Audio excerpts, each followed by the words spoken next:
टोकना ही छोड़ दो। नहीं रे, अपने कर्तव्य का पालन कर। वहां की सीन अलग है। वो कथा ऐसी है कि एक संत अपना दंड कमंडल लिए बड़ी मस्ती से जा रहे थे नदी के किनारे किनारे, गंगा किनारे। तो एक धोबी ने कपड़े फैला रखा था, बहुत से कपड़े फैले हुए थे। और वो भगवदानंद में इतने मस्त थे कि नीचे देखे ही नहीं।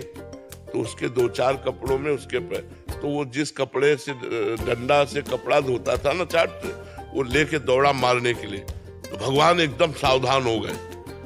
तो जब वो मारने के लिए दौड़ा तो संत ने अपना डंडा उठा लिया, तो भगवान शांत हो गए। तो रुक्मिणी जी ने पूछा शांत क्यों हो गए? बोले वो समर्थ है, वो निपट लेगा, वो डंडा नहीं तो मुझे लगा कि मुझे जाना पड़ेगा, क्योंकि अब वो भगवत चिंतन में है।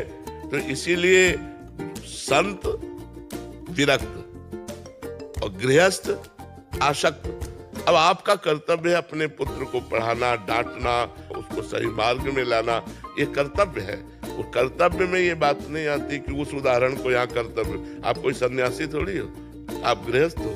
आपका कर्तव्य है अपने बच्चों को सत्मार्ग में चलाना।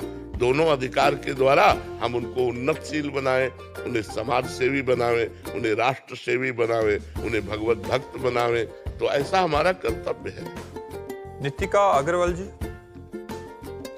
राधे राधे महाराज जी। महाराज जी, आपने एकांतिक वार्तालाप में एक बार कहा था कि भगवान कभी भी अपने भक्त का भरोसा नहीं तोड़ते, ये उनकी करुणा और प्रेम की सबसे बड़ी महिमा है। महाराज जी, कृपा करके हमें ये मार्गदर्शन प्रदान करें कि हम अपने जीवन में कौन से भाव, आचरण और साधन अपनाएं जिससे हमारा विश्वास भगवान के प्रति इतना दृढ़ हो जाए कि कभी भी। पूरे वैसे तो सब शास्त्र भरे हैं इन्हीं बातों का वर्णन करने के लिए, लेकिन हम सार बात इसलिए बताते हैं कि प्रभु, जैसे इस बच्चे ने कहा, हमसे अच्छा आप हमें जानते हैं, हमसे अच्छा आप हमें जानते हैं, क्योंकि कल क्या होने वाला मुझे पता नहीं, आपको पता है।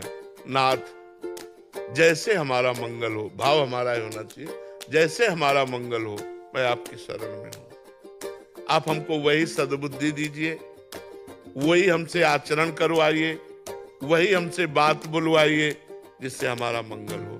प्रभु, हमारी वाणी में बैठ जाइए, हमारे हृदय में बैठ जाइए। आप हमारे द्वारा कोई अमंगल कार्य न करवाइए, कोई गलत कार्य ना होने पावे। नाथ, आपकी मैं शरण में हूं। सबसे बड़ा भाव है आचरण। यदि गृहस्थ हो, स्त्री शरीर है तो अपने पति पर, पुरुष शरीर है तो अपनी पत्नी पर, शेष सब में पवित्र भावना। गलत आचरण करने वाला भगवान की भक्ति में अग्रसर नहीं हो